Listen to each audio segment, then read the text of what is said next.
before taking discussion, let me clarify certain things because some of you are new. One is marking pattern. Generally, my marking is strict, so don't get depressed by marking because UPSC fluctuates. They change from tough marking to liberal marking. Accordingly, we can't change, right? So we have made a standard. I usually follow strict marking, and anything 50% and 50% plus is good. Means from my side, you have fulfilled that criteria. Some of you have got even 60%, right? Some of you, I think, have got even 9 marks out of 15, 12 out of 20. I don't remember, but yes, some of you have got it. So standard is 50%, and it has been seen that whatever marks you are getting here, around 15% extra you will be getting in the UPSC. So, you can have a rough idea. We can have preparation of 290 or at the max 300, but how and when we cross 300, that depends upon chance.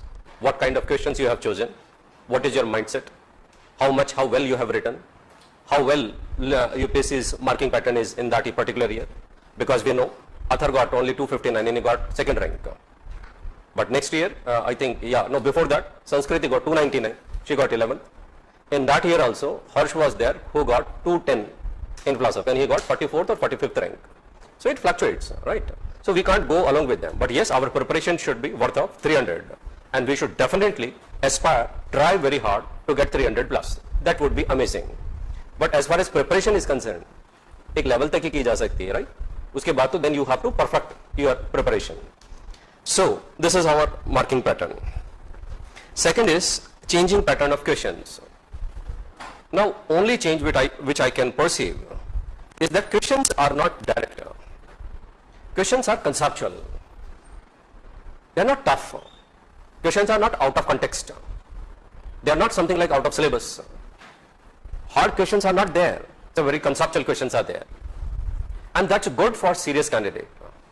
Every year I say, and this year also I repeat, I very honestly pray that paper should come very conceptual, because that directly benefits my serious candidates. Because it's immediately filtered out, serious and non-serious candidate. If questions are direct and straightforward, if questions are coming like they have written just Prititya Samutpad, nothing, how, why, this and that, then everybody writes no. For serious candidate, that's a very tough battle. If question comes in that format this year, so you have to really fight it out. Don't get elated. Don't get delighted. Yeah, question paper is very easy and I have written everything. It's not you. Everybody have written that. So how you will be able to differentiate? You have to snatch marks from your examiner. So you have to be putting more efforts. Vice versa, if questions are conceptual, as we have been seeing for last 2-3 years, non-serious candidates is in the another world. He is not able to crack what is being asked. And when he comes out of the examination hall, he says, paper was very tough. In that same year, you will find many candidates would be saying, no, yeah, paper was easy. Yes, it was conceptual. Isn't it? So this is how the difference comes. So pattern is changing, that's good, that conceptual questions are coming. So, concept should be very thorough. Philosophy is all about concepts and nothing else apart from that. This is the second issue. Third issue is like, how to write a good answer. This is like very much repeated, so let us have fast recap of that. Writing skills and what will be the better answer and how to write good answer. In that first criteria is that your concept and content should be very solid. Conceptual clarity should be thorough. Without that, it's not possible. Right? Ho hi nahi sakta. Apart from concept, then we have content. So concept and content are the key for your high score. One thing. Second thing, as you would be complaining after discussion and you will be raising concerns, as many people have raised concerns. Sir, in a particular question, you discuss a lot and you tell so many dimensions. But that's not possible to write all those dimensions in answer because this is 10 marker only. How to write so much things in 10 marker?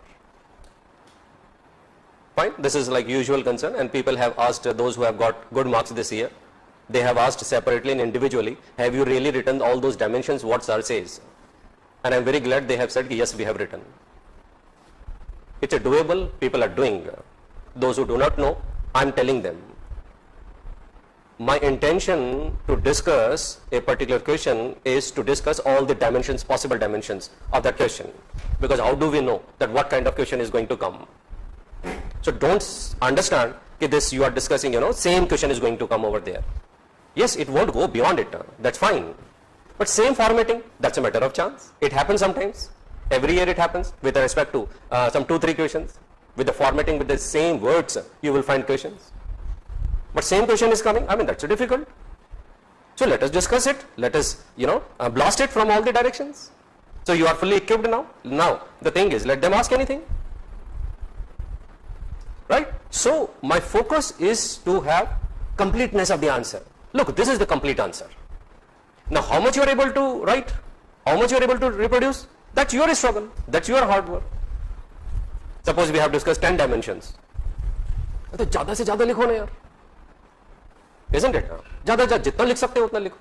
10 में से एक आध तो भूल भी सकते हैं, pressure में भूल जाते हैं. So fine, 8 तो लिखे हमने. But just imagine if I discuss only with respect to 10 marker, 150 words. Just I give 2 minutes, 3 minutes to that particular question.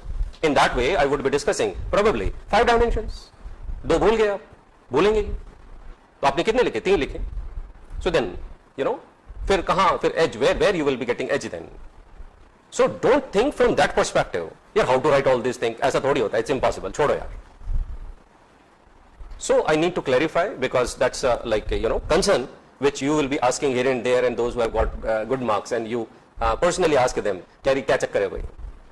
And they are very honestly replying, yes, it has to be written. Try. At least you can try. So this is the second aspect of the writing skill.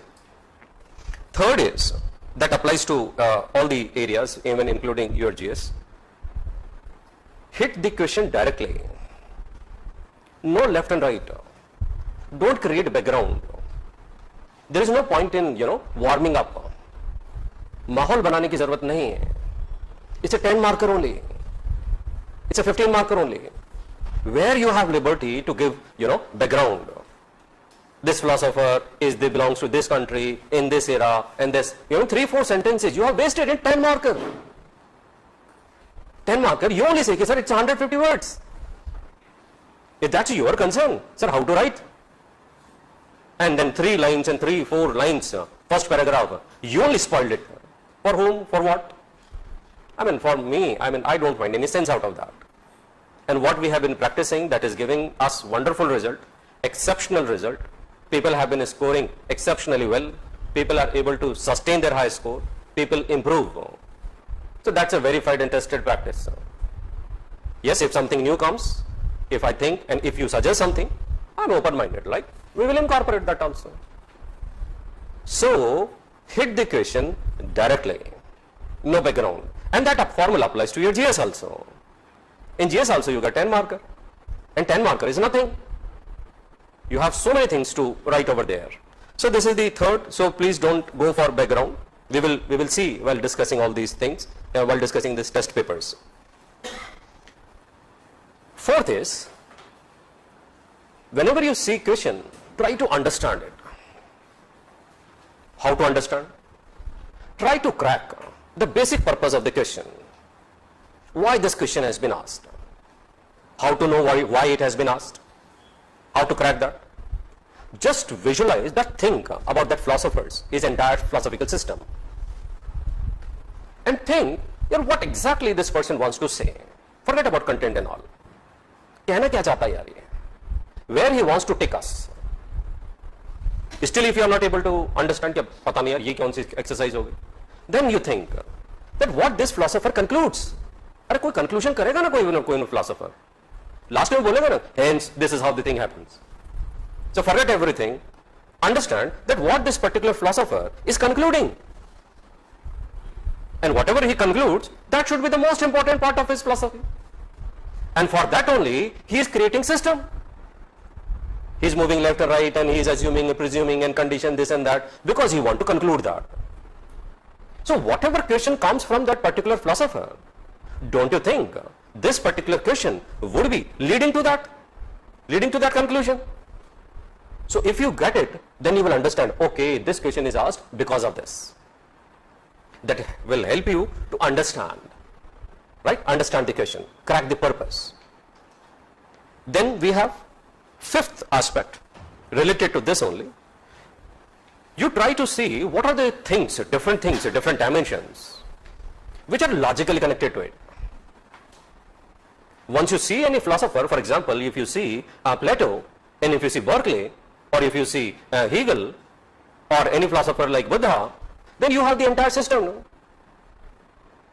Isn't it? So question is asked this, you have correlated with this basic purpose, with this conclusion, then how this thing is logically related with the other things? How this particular aspect which is being asked is leading to the conclusion, through what means? It is going through what channel? Then you understand, okay, this question has different dimensions. And of course, all those dimensions has to be written in your answers. Don't get confused with the number of words. I'm talking about the dimensions. And that's what I'm trying to say with content. Am I able to convey this aspect? Right? We will see. So try to locate all those dimensions.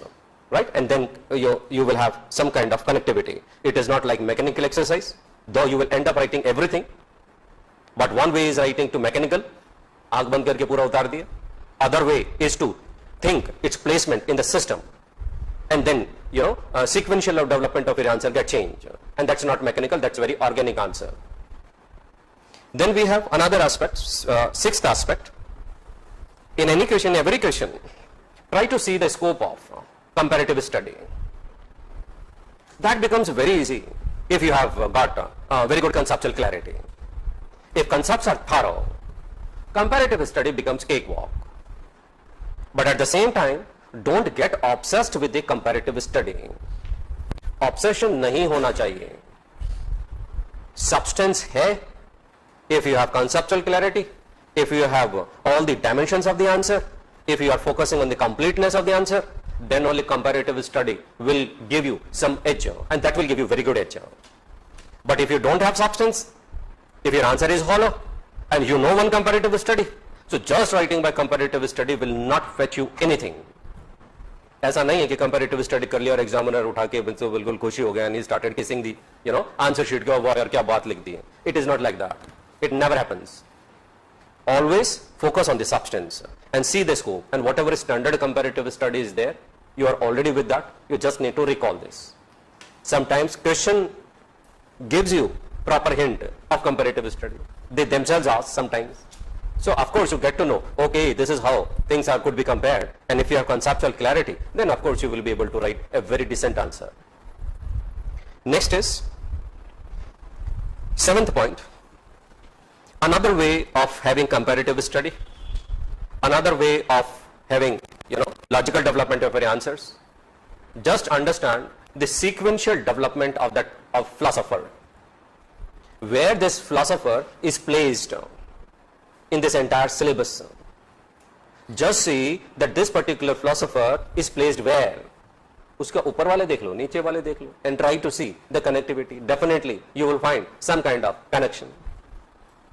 That will further enrich your answer, because you will be able to connect with the antecedent philosopher and the consequent philosopher.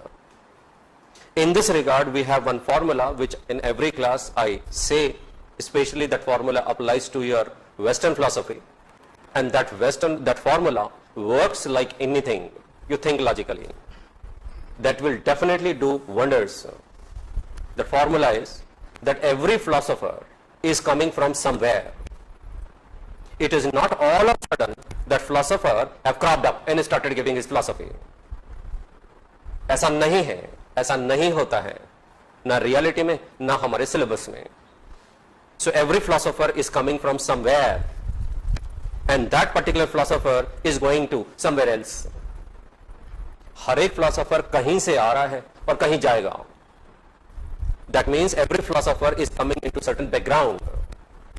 Descartes is coming in some background, though it is not in our syllabus, but definitely he is coming in some background. And he's going somewhere else, that means he's going to Spinoza. Kant is coming from Hume. Kant is coming from rationalism, empiricism. Kant is coming from, if you trace it to very ancient times, then Kant is coming from Plato and Aristotle, and is going to Hegel. Hegel is coming from Kant. Hegel is coming from Spinoza, rationalism and empiricism, and he is going to analytic philosophers. He is going to existentialism. हर एक philosopher कहीं से आ रहा है और कहीं जाएगा, किसी मुद्दे को लेके आ रहा है. He has started certain issues. He picked up certain issues, and he is giving issues to the future philosophers. Isn't it? Descartes picked up dualism. That was long-standing issue coming from the ancient times. He picked up that and interpreted in a different way in the modern times. And in modern times, he established dualism. Now he has given issue to the future philosophers. Spinoza will speak, Leibniz will speak, empiricist will speak, Kant will speak, Hume will speak. Even linguistic philosophers will speak. Whichever philosopher you pick up, he is coming from somewhere and is going to some other place. Write this formula on your syllabus itself. Whenever you revise, you should see it. And that will not be any kind of, bad thing while writing UPSC exam. Write on the question paper this formula, especially about that western section. And then you will see. You will have definitely a good enrichment. Right? So these are some of the tips for writing good answer. But all these tips will work only when you have conceptual understanding. Without concept, philosophy cannot be, dealt. So that will be your forte. Apart from this writing skills, one paradox I would like to share with you. Everybody wants 350. Everybody wants rank. But most of the candidates shy away from answer writing session. I mean, I'm speaking for last my 4-5 years perhaps, when I started laws live answer writing session. For 4 hours, for 5 hours, I stand out here and I make people to write. That's very cumbersome. Where is my interest over there? Isn't it? Test series likhe, I'll evaluate, I'll see, I'll comment from my home. Why am I standing for 5 hours here? For whom? For you only. I mean, why don't you understand? Those who understand, I mean, see, ask them. So why shying away? Yet you want to have such a big score? You want to have rank? You want to have top rank? Without answer writing, how can you afford to have? That formula applies to your GS also. Those who have attended, I mean, I'll give you last year example. Those who have attended those 2-3 sessions, I have got exceptionally wonderful result from that. Garima was there, Ankita was there, Abhinay was there, Alok was there, Dipti Bagga was there. Same formula will apply to last year. This practice I started, I think in that year when that Athar Amir wala that best tha. Wahan se I think we have started that. So everything is meant for you only. You want result. So don't I want? I mean, I also want result, right? From you only. So try to give importance to that. I was expecting that people will be more demanding and people will be forcing me that please conduct answer writing sessions more frequent and reduce these tests. To be honest, I was expecting this when I started in 1 or 2 years when we practiced that. But that didn't happen because we are tuned with the market forces. You write test, you get feedback, you are happy. But you are roaming in the market with your weaknesses. You know your weaknesses because you got feedback. Your answer is evaluated. But will that serve your purpose? Heart and soul of any test series is only 2 things: discussion and answer writing sessions. I hope I'm able to convey, though we have tried to synthesize both the aspects. So please don't shy away and don't run away from answer writing session, and you only say that result is coming from optional subject. But when I conduct those answer writing session 15-20 days before mains exam, I see a kind of resistance, isn't it? I don't know, 15-20 दिन पहले ही करना पड़ेगा क्योंकि you don't have gap during examination nowadays. So more you practice and more perfection will come. Answer writing session में I write only terms, all conceptual questions, all tricky questions, all so-called hard questions, all so-called out of context questions. I do give in these tests. That part is over. In answer writing session, then what is the basic purpose? The basic purpose is to memorize the basic content. You should be able to reproduce it at any point of time. In night 2 o'clock somebody says what is pratyuta samutpad, before he stops his question, you should be able to throw. Because if basic content is remembered, then only you are in position to play with that content. अगर basic content ही याद नहीं है, so then what comparative study and what critical examination and what enrichment of that? So loss का purpose ये है, in 7 minutes you are supposed to write all which you know about Pratitya Samutpata or any other entity or any other question. In laws, don't give those framing of the questions. That framing of question, why Buddha gives Pratitya, I mean why and conceptual questions will not come on the laws. All those conceptual questions are over here. तो वो part हो गया ना, अब basic content को याद करते हैं. So this is how the overall structuring of our test and this epoch is. So please try to take out maximum benefit out of these things. Okay, let us come to the test 1. Any issues, any concerns of anybody? If somebody asks, please you can go ahead.